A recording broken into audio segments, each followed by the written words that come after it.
Hey guys, I'm back at the fuel. It's still acting up. The strange thing though is on ice cold mornings, like when it's -10 or below, she runs absolutely perfect until she starts to warm up. I have no idea what that could be. I actually might have an idea what that could be. But I went and talked to Toyota, one of the techs there, and they suggested running some of this stuff in the fuel system. Apparently Toyota recommends that you run fuel system cleaner through the fuel system every like 40,000 K. This on the bottle says 20,000 K, but 20,000 kilometers, but I don't think this truck's had anything run through it, well, since I've had it, and I've had this for probably closer to 50,000, so at least.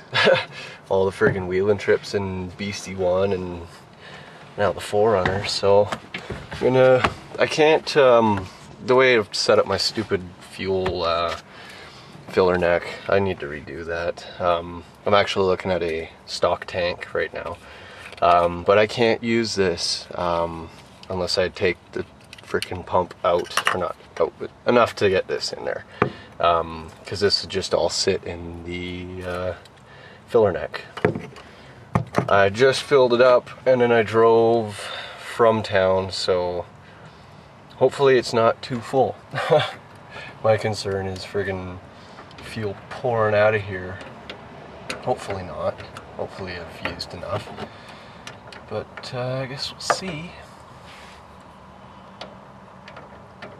And another really strange thing. I've got a vacuum gauge hooked up. I say a lot. I was just gonna say it again. But dang it. Or it's very difficult not to say. So I've got a vacuum gauge hooked up, and anytime the throttle, like the throttle and the vacuum are directly linked, the more I press on the throttle, the less vacuum I have. So when the vacuum gauge reads at 5" kilograms or less, is when I start having the bogging issues when I'm driving. It is like a light switch. It'll be, I did it again, up from complete vacuum down to 5, it runs perfect. As soon as you pass 5, it runs like crap. Doesn't matter what gear you're in or anything. It's really frustrating. And there's no fuel puking out, so that's good. Oh man, that's lots of room. Huh. Well, I guess my fuel neck is preventing me from filling my tank. Oh well. Holy crap, this stuff stinks. Oh, this is really potent stuff. So I'm just gonna pour that in there. There. And the guy said I should start seeing results, if this is the problem, within, oh crap, I gotta put a lid on this, within, like after this tank's run through. If I start seeing results, he recommended running another one through in the second tank because of how long it's been since the fuel system's been cleaned. I did it again. So we'll see how this goes. I'll update you guys throughout this tank of fuel.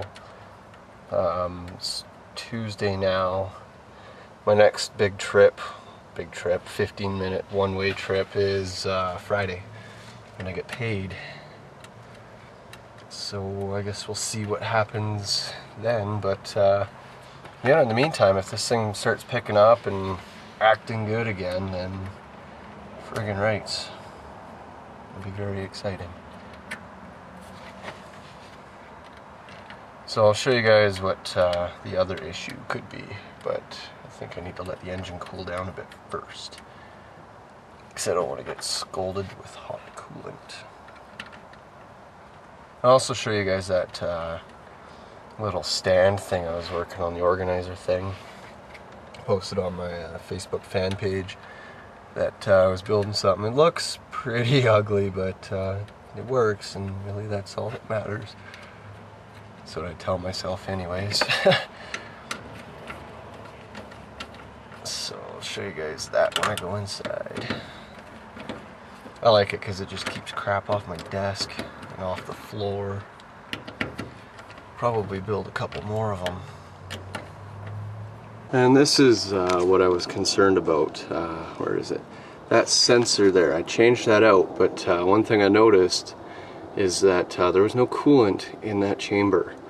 I could see just the very bottom of the chamber had a little bit of coolant in it, but thinking if that sensor is not getting coolant, then it's not doing its job. So that could very well be all of it, but I'm not sure. And this is what I got my vacuum gauge tapped into. I don't have a vacuum canister on this thing. It used to be right under there, but I didn't know what it was until I took it out. A couple of vacuum lines in that hole ran down to it, but I have never had vacuum canister on this thing, and I've never had issues like this before, so I'm inclined to think that it's not a vacuum problem. So, well, I'll see what that injector cleaner, fuel system cleaner stuff does, and I need to get a new one of these. When I was taking the old one off, it freaking broke and stuff, so it's in the back of the 4Runner right now, but it's not, well, that's kind of sketchy. I'll zap strap that guy out because I don't want that freaking getting buzzed by the fan or getting caught in there. That's all I need. Yeah, so I'll get that fixed, and like I said, I'll update you guys as to how she's running with that fuel system cleaner in her. Here's that organizer stand thing I built. They're all 10-inch bars that I cut. But I got my different things on the different levels. Got my couple pieces of something. This mesh stuff. This top piece was bolted to those two little legs down there, and that half a milk carton is for, well, I was gonna coat my plane in like paper and glue and stuff, like kind of like paper mache, except a little bit stronger. But I haven't got around to it yet. And then on this level I got my cordless drill, I got some cold cathode lights, which I did something really cool with the other two that I got my shop rags. And this level I've got all my remotes and stuff. Yeah, basically it's just to keep this stuff off the floor and off my desk, which is pretty freaking messy, but it's not horrible. And then I got my new plane up there. Notice the wings. This thing's pretty cool.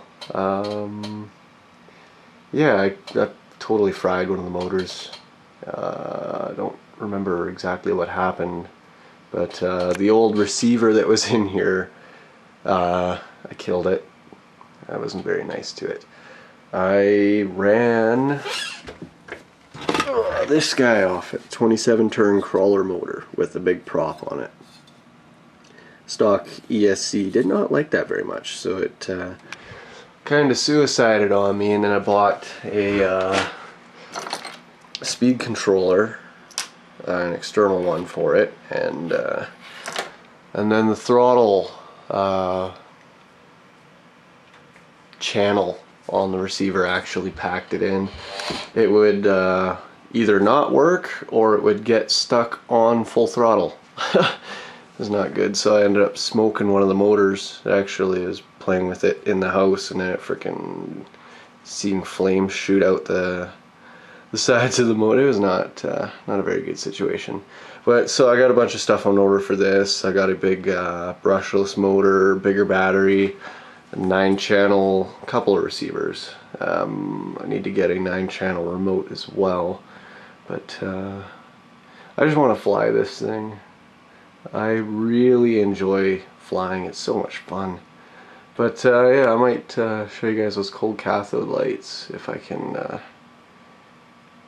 Well, I need to finish wiring it first. It's a really big pain in the butt, but yeah, hopefully I'll have that stuff for the plane by mid-month.